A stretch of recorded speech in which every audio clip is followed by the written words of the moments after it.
guests today are Sheri Dressler,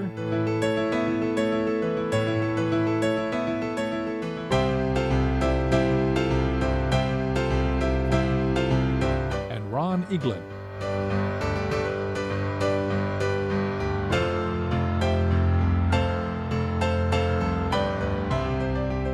We join their conversation in the faculty lounge.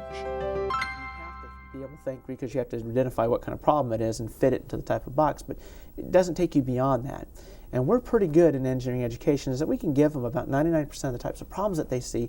We can say, here's how you solve these things. And those people are valuable. You need people who can look at these problems and figure out how to solve them and go through the methodology and do that and have the attention to detail. But what it doesn't do is it doesn't teach you to think and really think beyond that. And what I see is a truly valuable engineer. What happens to those people that are able to solve all those scenarios, but when they get to the new one, the 1% of problems that actually don't have the solution and nobody's done it before, then, okay, it doesn't fit. It doesn't fit any of these molds I've been taught. What do I do? And there's a certain group of people, those are the thinkers, that can come up with that, okay, I'm going to come up with a way to solve that. I'm going to try new and innovative things. And so in my classes, I like to try to identify who are those people who can actually take those risks and go that different direction and do that. And I personally have taken risks on that, and I actually taken risks in the bad scenario. I'll be taking an exam and I'm going, well, I actually know how to solve this problem. It's pretty easy. Let's try a different method. Let's do something totally different. And I'll actually do a totally different method. And I've actually done proofs and stuff on different ways to solve it. And a lot of times the professor will look at it and go, what the hell were you doing when you were taking this exam? Well, I had a little bit of extra time, so I figured I'd try to solve this problem a different way. And of course it's a risk. You don't know if it's going to work or it's not going to work. Sometimes it did and sometimes it didn't. But it was one of those. But I would truly appreciate students that would take a risk in going that. Of course, I don't like to give exams, so I'd be more of taking risks on other types of things is good. Well, and it's interesting because so often I spend a lot of time overseas in many different places, mostly working to try to create mental health programs. And it's interesting that we're perceived as the creative ones, that somehow we're the ones that are going to come up with these new ideas. And the question then is, are we creating an educational environment that's really going to produce that kind of creativity? I've been spending a lot of time in China for the last 13 years, and the students there are quite brilliant, but they're in a system that on purpose restricts their creativity. They're really forced into a box, so that for all those years, in order to get into a very highly selective system, they have to be the opposite of really creative. They have to be able to give back what everyone else is telling them. But of course, I'm teaching graduate students in China, and we're dealing with a field that is not that rote when we talk about counseling and psychology. And so these students are now able, in an unusual situation, to pay to take courses in a field that's relatively new. Study of psychology was stopped in the 1950s and started again in 1990. So in China, there's this big gap. And so here they are, suddenly in a situation where they can study something where they need to be creative. They need to use empathy. It's not all rote at all. And they just blossom. It's marvelous to watch the transformation when they're given just a little bit of opening of the door. They just rush right through. And I'm sure that would be true here for students who are in a classroom where that would be the case. Our students do too. I mean, I do notice that our students, when they're given that opportunity, it's hard to suppress creativity completely.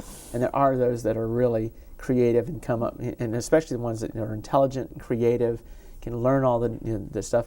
And I have a saying, it only takes one Einstein.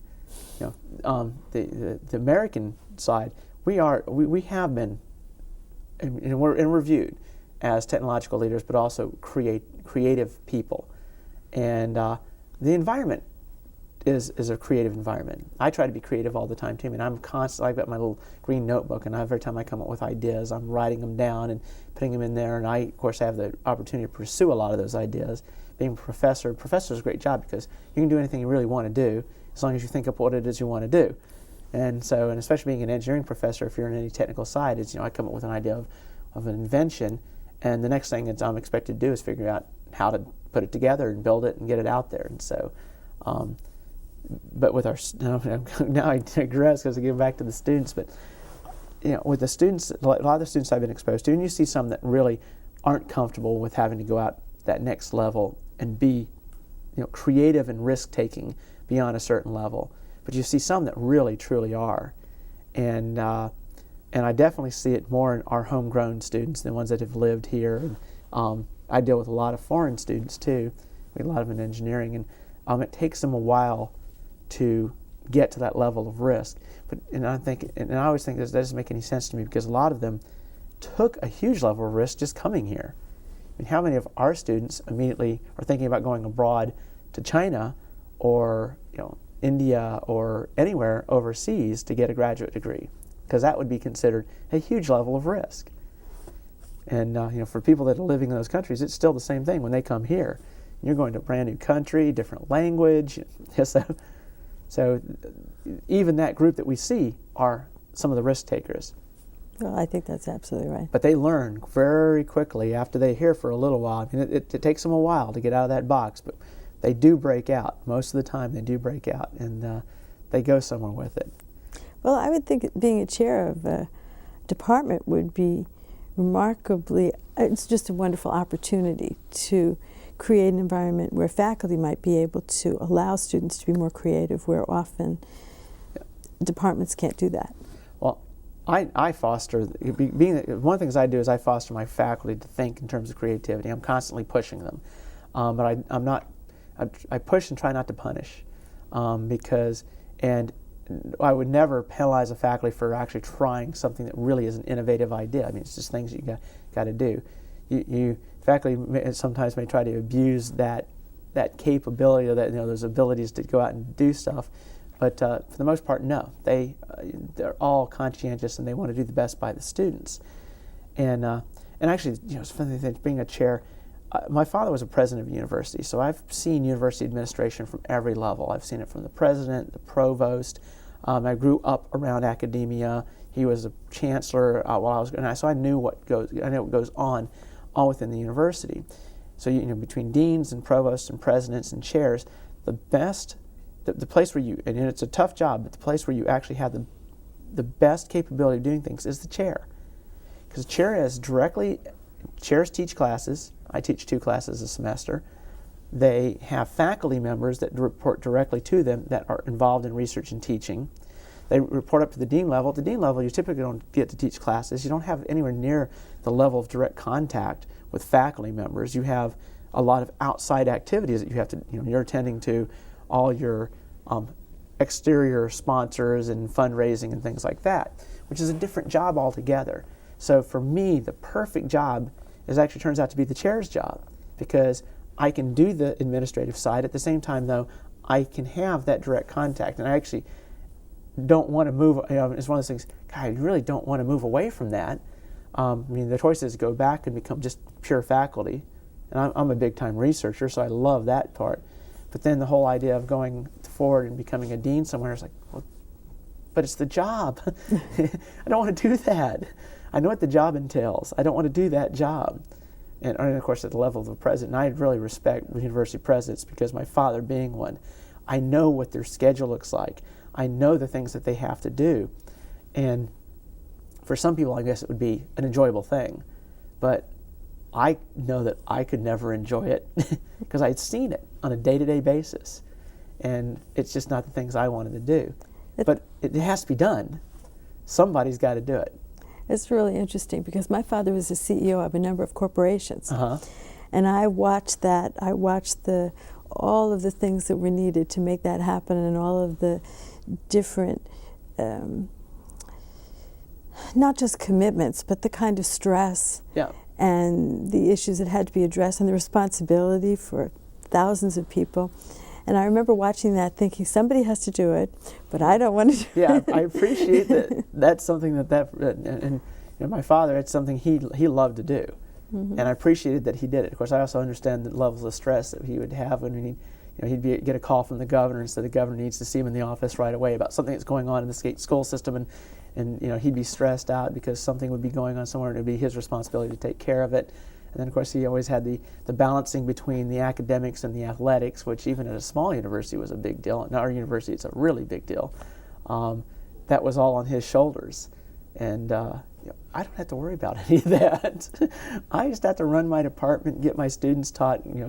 That's such a better thing, better lifestyle. And I get to still teach, which that's the other thing. I don't want to move into any type of scenario where I don't get to teach anymore, because that direct contact with students is just, hopefully the students are getting a lot from me, but I can tell you I definitely get a lot from the students.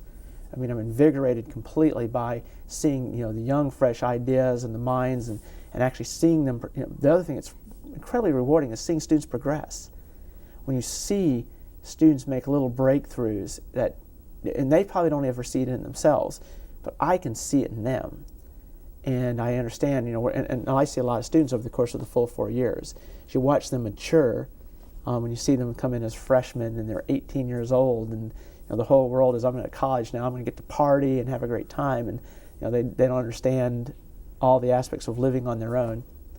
And I berate parents who say, they try to keep the students too close to them, to the home environment. And so, moms and dads out there, don't do your kids' laundry, don't ship them food, okay? Make them fend for themselves. They've got to learn to do it. And that's why I tell them that. Because I heard the kid go, well, I had to go home this weekend because I had a lot of laundry that had to be done. They dump it in the thing and mom takes care of it. No. Let it set. And because that's part of the maturation process, and they got to go through all that. Well, I can see how teaching in general and really watching young people grow is meaningful for you. I mean, you're doing work that's meaningful for you. I know that one of the things that really helps me is knowing that the work that I do ultimately is helping people find meaning in their lives. Yeah. They're sorting out who they are and what their strengths are, and how their own brand of diversity is going to fit into a larger whole, and they can make a contribution. And I think, like you say, when they're overprotected, it also limits the number of things that they can actually consider about themselves. There was some interesting research that was done quite a while ago that showed that they did a test where people checked off how many adjectives on a survey they felt matched them. And the more adjectives that they checked off, the less prejudiced they were. The more groups they felt they could connect to. And the broader they actually thought about their own skills and abilities.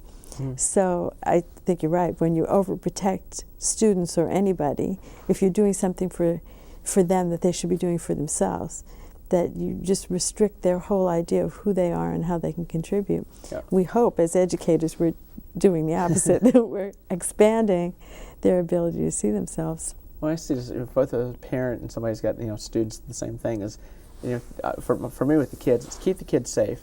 But one thing I try not to do is protect them from the consequences of their own actions. And it's the same thing with students. Try not to protect them from the consequences of their own actions. Let them do something and experience the consequences, whether they be positive or negative consequences, because that is a huge part of learning. And so, if I see my kids saying, okay, well, look, the kid is sitting there, with a stick and is beating on something, that stick's going to break and pop back and hit her in the head. Should I stop her from doing it, or should I let her go ahead and do it? Well, it's not a hammer, so it's only going to hurt her a little bit. Let's go ahead and see what happens here. Boom, boom, boom, bap, ah. Or I've got girls. It was a boy. I was a boy, so I was a risk taker. I would be the one that would be sitting at the top with the BMX bicycle on the top of the huge hill with about a 30-foot drop, looking down, going, I wonder if this is going to hurt, or whether I'm actually going to make it. That's natural. Boys do that. And that's something that boys should do. I don't think it's something that boys should ever be discouraged from trying. You got two. You're looking down there, and as a parent, you're looking, going, God, there's two outcomes. They're either going to make it down that hill, or I'm going to be calling 911. And I did, by the way, go down the hill many times, and every now and then I would actually make it just fine, and every now and then I'd end up at the bottom of that, and I had broken bones and things happened, but I learned. I also learned, I learned to take those types of risks too. So. Well, and your daughters are really very lucky because they're growing up in an environment where you're teaching them to take risks. Yep. Most places in the world, women aren't allowed to take risks, much less be in a place where their fathers would encourage it. Yep. So that, I would think, would make a big difference for them in every aspect of their life. Well, it does. I mean, I'm in a tough scenario because if I had a son, I kind of feel like I know what I would know the right answer to just about every scenario that shows up. When I have daughters, I don't know the right answer to anything. Good. I mean, I can truthfully admit that, my wife can tell me, you need to be nurturing right now. You see the kid crying, and if it's a boy, it's get up, stop crying, get back on the bike. That's the boy scenario. That's the dad. Okay, that's the way my dad would treat me, and that taught me to be a man. Okay, get up, get back on the bike, and start riding again. But Dad, I'm bleeding through look, you're not going to lose enough blood that you're going to pass out. Get up and do it again. And that's the way things were. And I remember one time being bucked off of a horse 6 times. My grandfather. They had this nasty horse. His name was Red. And I would get on this horse, and Red would throw me off, and I'd hit the ground. And I was probably 12, 13. And my parents weren't there. My grandfather, who was a tough guy, farmer his entire life, he goes out there, and I would never have gotten back on the horse. And my grandfather goes, "Boy, you're going to let that horse do that?" "Oh, what am I supposed to do?" "Get back on the horse until he doesn't buck you off." So I got back up on the horse. Boom, back down again. I mean, 30 seconds maybe tops. The horse just sat there for a few minutes, just went throom and threw me off. About the 7th time I got back on that horse, and I was terrified because I knew, every time you hit the ground, you're going, this is going to hurt every single time. And so I get back up, you're landing in the dirt. So you get back up, and I just, I'm on top of this horse, and the saddle's on, and I'm just going to hang on to this horse, and he's not going to do it again. So the horse walks about 3 steps, and horses are smart animals. He does the kick, and I didn't go off. The horse moves around a couple directions, does the kick again. I didn't go off the 2nd time. He kind of, I can sense the horse is thinking about me, and I'm thinking about the horse, and the horse is going, okay, I'm going to let him loosen his grip a bit. And as soon as he gets his as soon as he loosens up enough, he's off my back. And so I'm starting to relax a little bit, and for some reason, I could just feel the back legs of that horse tighten up, and I wanked down on that saddle one more time, and he really did a good shot trying to throw me off, but I did not go off that horse. And I went back down, and after that, the horse never tried to throw me again. And Grandpa was right, So, but that's it. Now, what would I do if I was doing the same scenario and I was watching my girls doing that? Would I tell them to get back up on the horse or not? I don't know. I'm not in the scenario, so I don't know the answer. But but of course that's culturally driven. It is culturally driven. And what's the right answer? Should you get back up on the horse or not? Well, I suppose. I think it's a really good question, because I think ultimately it comes back to what are we trying to teach people? What's the most healthy way for people to function in life? Yep. Is it absolutely the case that no matter what harm you do to yourself, you should get up anyway, stiff upper lip, this kind of thing? Yeah. We've been teaching men to do that for centuries because they have to go to war and they have to do it whether they like it or not. But is that necessarily what we ultimately think is the most healthy thing for men? That so many men in our society can't identify their feelings, that they're told from a very early age, don't cry, that's not what a man does. Mm-hmm. Well, except for that it's healthy for young children to cry, yep, if there's a legitimate reason to do so.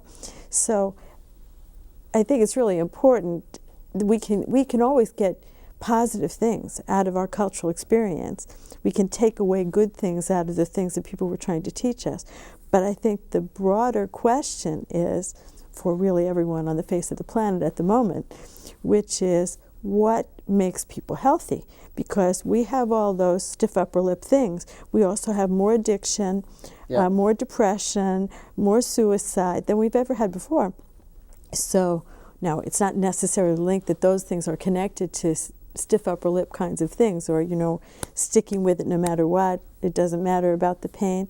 And I think in many ways for instance, for men, that's very clear for physical kinds of things, but not necessarily for mental kinds of things. Mm-hmm. So when you put a man in our culture in a situation where it's painful mentally, not physically, they run right out of there. Yep. They won't stay there for a second. So, I think it really brings up the whole question of where the limits are and what really will cause people to be healthy. And then the bigger question is, what is health? So, which is another. Where are we trying to go? Certainly, we would imagine that we don't want to go in the direction of addictions and depression and suicide. We would probably say that's not where we want to go. But if that isn't where we want to go, what's the balance? You were talking earlier about balance. Yeah. What would we say is a balance between thinking, feeling, and acting that would allow people to feel good about themselves well enough so that they wouldn't feel like they had to compete with other people to feel like a whole person, so they would feel safe enough to express who they really are, regardless of whether other people are approving of them or not, whether they would be willing to be strong enough, courageous enough, not just to get back on the horse, but courageous enough to face their own fears, their own misconceptions about themselves, their own willingness to sacrifice in order to accommodate for another person who happens to be different than they are. So I think that all of this, you've got rings and levels of places where we need to become more and more aware of what we're really thinking, what we're really feeling, and what we're really doing. And within that concept, every culture has its own absolutes about what's appropriate, what's a man, what's a woman, what's right, what's wrong. But I think we're growing into a world in which we have to expand our vision of what that really is, because we're on this little rock together, mm-hmm. and each culture has its own attachments that are keeping people from, I think, becoming the even more creative, the even more remarkable, the even more capable people that we can be, to express our own nobility, to really be mature human beings instead of the adolescent human beings that I think we're functioning at the present time at almost every level. So I really appreciate your story about your grandfather, but I can see how even saying, well, would I let my daughter do that? Well, if you wouldn't, why not? Because you never even know what you're going to do, and that, I mean, I've lived that scenario over in my head with what I would do with my kids, and they're not to the age yet where they're actually the same age I was, and I'm saying, what would I have done? I mean, it was obvious what my grandfather was going to do. I mean, my grandfather, he smoked 3 packs of cigarettes a day, probably went through a 5th of gin every night, sat on a tractor or tilled a hoe on the farm, and he lived till he was 90. He was outdoors every moment. I mean, he had the farmer's tan. He was dark, pale skin everywhere else. And he was your classic. He lived in Missouri, so he was your classic Midwestern, grew up in the turn of the century type of guy, and he was hard. There wasn't. But he was only hard with the boys. So that was his culture. I mean, the girls, and of course the grandmother would be in the kitchen with the girls. But remember, this is the day and age where my grandma would teach you how to. Okay, here's how you kill the chicken, and here's how you pluck it, and here's how. She'd go outside and she'd grab one of those. She was a big woman. Grab one of those chickens and even for today, that would be a shock to most kids. It's like, oh my God, she just grabbed a chicken and killed it. No, that's right. A chicken grows in the supermarket. The chickens are these things that are actually in packages in the supermarket. But I got to see all that, actually going through. And my grandfather took me out there and said, we're going to show you how to slaughter a pig, which was an amazing experience for me, because it's like, oh my God, there's a ton of blood. These things are, And I realized I didn't want to be a farmer after that, because I didn't have to do any of that stuff. But I understood, that's the way they were. And now things are different. People aren't different. People, a person born in 1900 and a person born in 2000, they're the same thing, same mold from day one. What their experiences are completely different because the way you live now is totally different than the way you lived. Now, back then it was a very agricultural society. It would, the whole, to my grandmother, the idea of going out and getting the chicken ready for dinner, never once would strike her as odd at all. What would strike her as odd is the fact that you actually go into a supermarket and buy something that was prepackaged and killed. To her, that'd be just why in the world would people even eat this stuff? It's got to be at least 2 weeks old. It's not fresh at all. So that's that whole cultural piece. I like the thought of do we know any idea whatsoever of what is the right or wrong thing to do in these types of scenarios where the culture dictates you to do one thing or the other? Because I've observed enough societies to know some say do it this way, some say do it that way, and they can be completely at odds, and so there can't be a right answer.